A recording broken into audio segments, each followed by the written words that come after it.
Se você olhar para o Antigo Testamento, você pode pensar assim: isso aqui é um monte de lei estranha, de guerra, sangue, nome difícil. Bom, mas fica comigo aqui neste vídeo. O que eu quero te mostrar hoje é o que o Antigo Testamento não é um apêndice da Bíblia. Ele é a base, o cenário, o palco e a preparação para tudo o que Jesus faz no Novo Testamento. Mas antes da gente começar, só faz o seguinte: se inscreve aqui no canal, ativa o sininho, porque toda semana a gente aprofunda a fé com a Bíblia na mão e cabeça ligada. A primeira questão que nós precisamos entender é que o Antigo Testamento é uma história contínua. Não são apenas 39 livros soltos, é uma única narrativa em várias cenas. Começa em Gênesis com Deus que cria todas as coisas boas. Coloca o homem e a mulher como coroa da criação e dá uma vocação. Ou seja, vocês existem para refletir a minha glória aqui neste mundo. Só que em Gênesis capítulo 3 tem um problema, vem a queda. Ou seja, o pecado não é um escorregão moral, é uma rebelião contra o Deus que governa, que cria todas as coisas. Dali para frente tudo fica quebrado. O relacionamento com Deus, com o próximo, com a criação e com nós mesmos. Se você entender que o Antigo Testamento é a história de como Deus responde a essa rebelião, você para de ver o texto como confusão e começa a enxergar um plano em andamento. Agora, qual é a resposta de Deus para o caos? Ele não olha para a humanidade e diz, já era.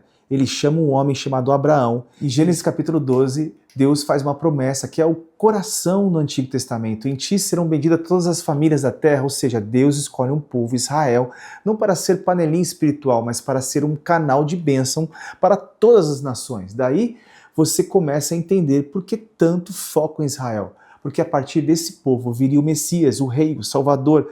Essa é a lógica. Deus cria, o homem cai, Deus chama um povo, Deus promete um Redentor que virá dessa linhagem. Tudo que você vê depois, Êxodo, leis, profetas, reis, está orbitando em torno dessa promessa central. Deus está preparando na história o caminho para Cristo. Aí vem a lei, os sacrifícios, a aliança, ou seja, não é uma religião vazia. Mas aí alguém pergunta, mas esse monte de lei em Êxodo, Levítico, o que faz com isso tudo? Você pode lembrar uma coisa importante, Deus primeiro liberta, depois dá a lei.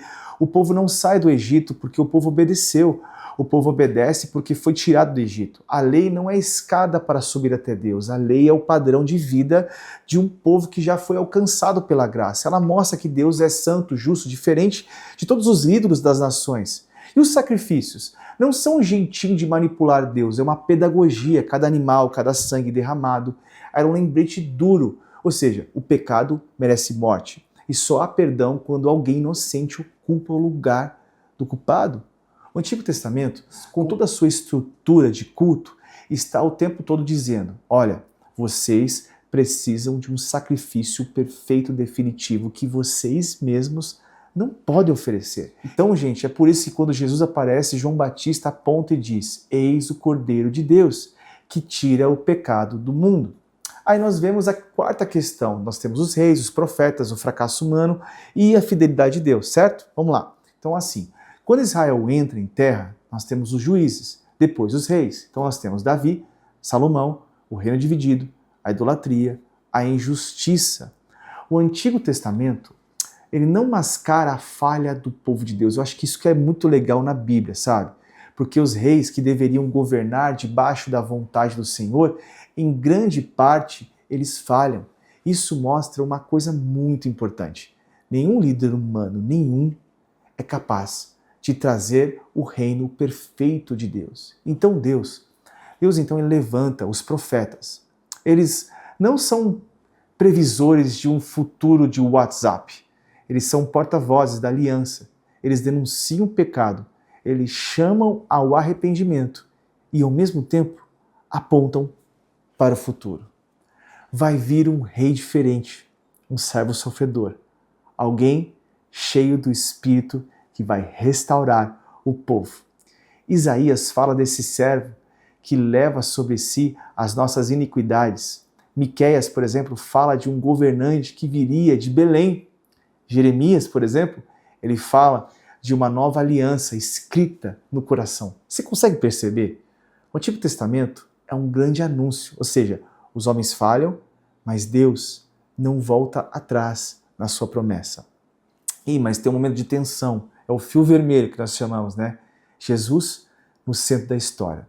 Se a gente pudesse resumir o Antigo Testamento em uma frase, seria mais ou menos algo assim: Deus preparando na história a vinda de Cristo. Ou seja, Jesus não é um plano B, te ensinar errado. Ele é o centro do plano desde antes da fundação do universo. Ele se revela pouco a pouco ao longo da história de Israel.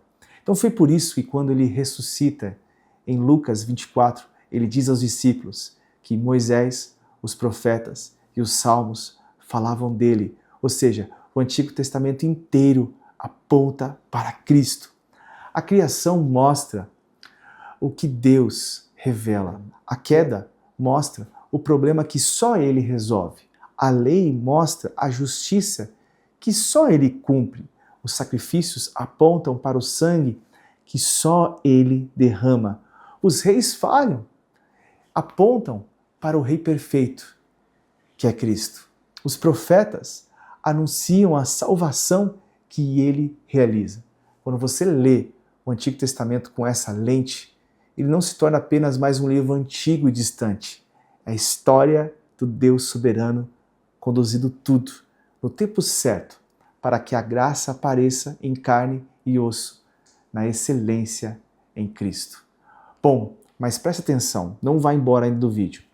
Se esse panorama te ajudou a enxergar o Antigo Testamento com outros olhos, vou te pedir, cara, deixa o like, comenta aqui embaixo qual parte você mais quer aprofundar.